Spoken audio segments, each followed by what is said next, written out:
When to use the preterit tense versus the imperfect tense. Part 1.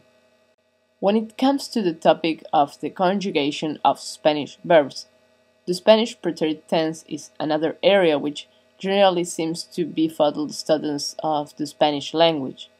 English speakers learning to speak Spanish have a tendency to confuse the preterit and the imperfect and the other way around. Each tense explains activities which took place in the past, but I do believe English speakers just learning to speak Spanish are likely to mix them up for one main reason.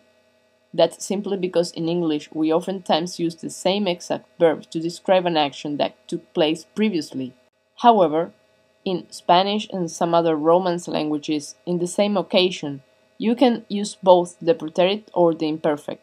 Just one will be proper and correct. By the way of example, in the English language we are able to make use of the past tense of the verb to go, went, to identify a couple of distinct activities which took place in the past. For example, she went to the movie theater 4 times. When she was young, she went to the movie theater. Observe that in the English language, for number 2, one may also say, when she was young, she used to go to the movie theater.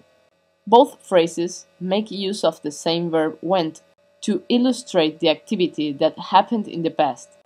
In Spanish, you cannot use the identical verb tense.